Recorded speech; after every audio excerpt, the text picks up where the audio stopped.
Hochtouren hat man natürlich. Walking can be particularly challenging when it comes to high alpine touring. This is because you are moving across loose terrain, scree and rocks, as well as firn, snow, and ice. So a solid walking technique is important on high alpine tours.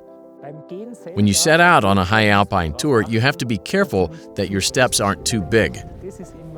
This is the most important factor because with larger steps, there is a bigger chance that you'll lose your balance.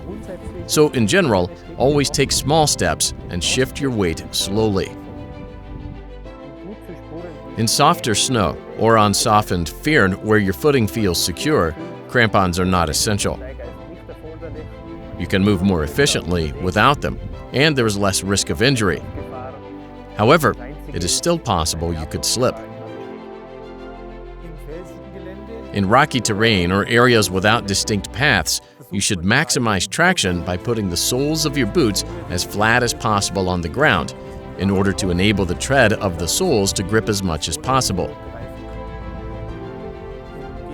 When walking across firn, on the other hand, you should kick your steps up toward the surface to prevent yourself from slipping.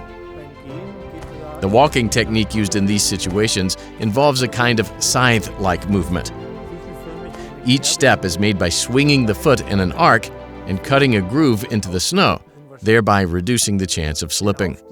Your ascent is then made by zigzagging back and forth across the slope, climbing up to a point before turning and heading back across in the opposite direction to minimize your effort. If you are on firn in steep terrain, don't go from side to side and don't make holes for your steps using the outside of your boot. Instead, head straight up the slope by kicking footholds with your toes.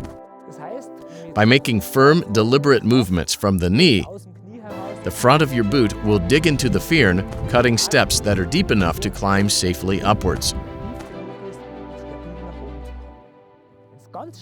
On very steep terrain, you should use your ice axe for support.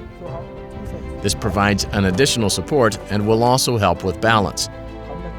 And if you slip, you are also better prepared to stop a slide or fall. On a high alpine tour, in addition to ascending, you also have to make your way down again, which is why it's important to know the correct downhill walking technique. When descending in firn snow, your feet should be hip-width with your knees slightly bent to bring your center of gravity right over the soles of your boots. To avoid sliding, you should plant your heels hard. This means digging your heels into the firn to create a strong foothold. When descending in firn snow, again your feet should be hip-width apart, with your toes pointing slightly outwards in a V-shape.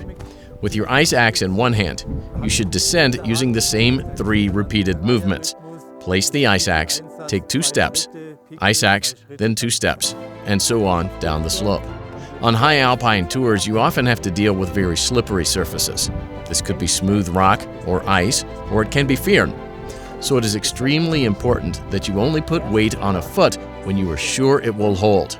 Because of this, you should move more slowly downhill, taking 1 step at a time. You can speed up your progress once you reach flatter ground or when there is no longer a risk of falling.